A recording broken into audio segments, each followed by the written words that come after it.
The Tesla Model 3 is probably one of, if not the most heavily anticipated cars of its time.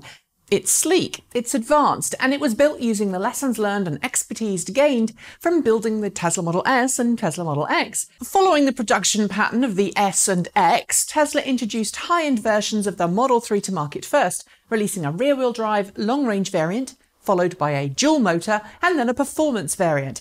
The Tesla Model 3 standard range, the car which Tesla promised back in 2016 would retail for just $35,000 before incentives, was always designed to be the last Model 3 to enter production, and was expected to do that sometime this summer, a little behind Tesla's original schedule. Those who put down money to reserve a Model 3, hoping to get a standard range variant for the aforementioned price, knew all along that this version of Model 3 would be the last to enter into production. So when Tesla announced earlier this spring that it would start accepting orders not only for the Tesla Model 3 standard range, but also a surprise Model 3 standard range plus, it made a lot of Tesla fans and customers very happy indeed.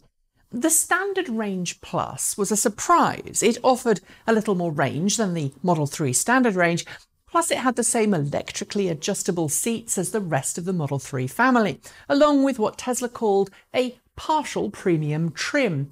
It was more expensive than the Model 3 standard range by around $2,000, but did begin deliveries almost immediately after Tesla announced its availability. The Model 3 standard range, however, did not. It was spec'd with manual seats, basic audio system and trim, as well as a slower top speed and smaller range than the standard range plus.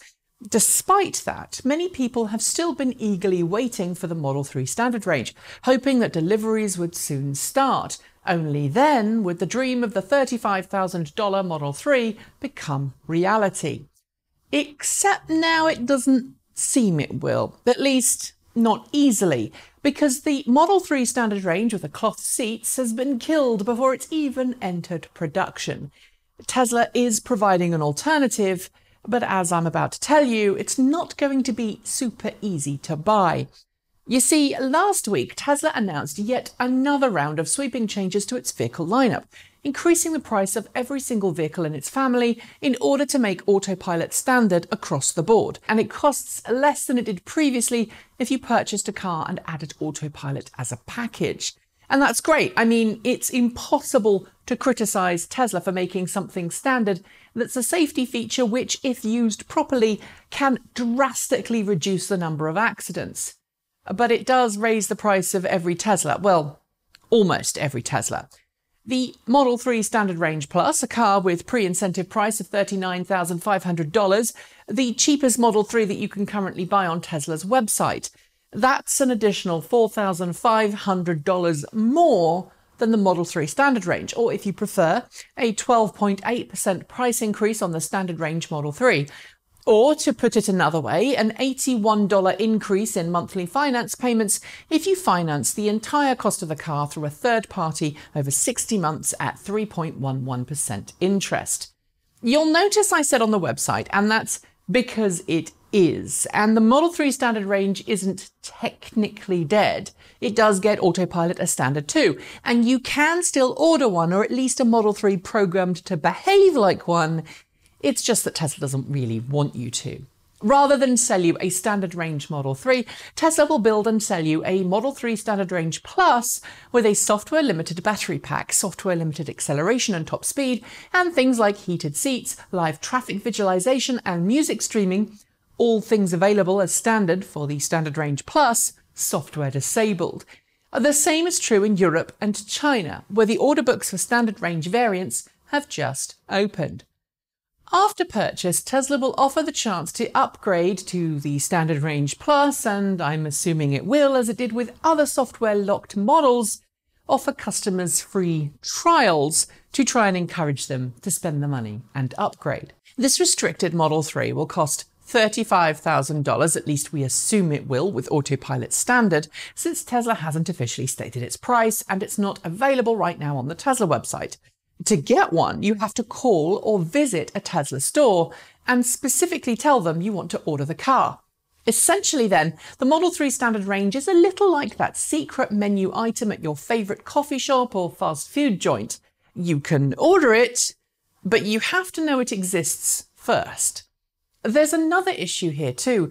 Tesla has already closed a large number of its retail stores and has said it will only keep stores open if they have a significant foot traffic, which leads to sales. If you're in certain markets where a local Tesla store isn't available, you're going to find it harder, although I should note not impossible if you're determined to buy that standard range Model 3. I should note too that Tesla's pulling the same trick with the Model 3 long-range rear-wheel drive, slimming down the Model 3 options on its website to just standard range plus, long-range dual motor and dual motor performance. So why is Tesla exactly making it harder to buy both of these cars? Simply put, cost. I'm guessing the Model 3 standard range as originally planned by Tesla was just too cost prohibitive to sell in large volumes. It would have added extra complexity to the production line, and frankly, that's something Tesla's really trying hard to eliminate. The less complex the production line, the more profit Tesla can make from its vehicles. Officially, however, Tesla has said that the Standard Range Plus was 6 times more popular than the Standard Range, and thus it decided to simplify its production process to optimize costs. That is a little disingenuous though, since Tesla has been hard selling the Model 3 Standard Range Plus and encouraging Standard Range customers to upgrade rather than wait for their $35,000 Model 3. In reality, however, Tesla's move is a very carefully executed one, designed to give it a little extra cash while giving customers a little extra functionality, all while technically keeping its promises. Sure, some people will buy software-limited cars, but Tesla's betting that they will upgrade in the future at some point when they either decide they want more range, performance, or some other feature like the live streaming music or heated seats or live traffic that isn't available on the software-logged version. Personally, I have mixed feelings about this, but let's not pretend this is something unique to Tesla, because it isn't.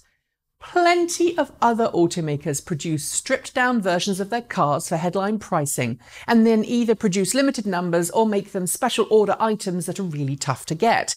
When a customer arrives at a dealership and their chosen stripped-down model isn't available, they're usually upsold to whatever the next, more profitable model is, which also happens to be in stock.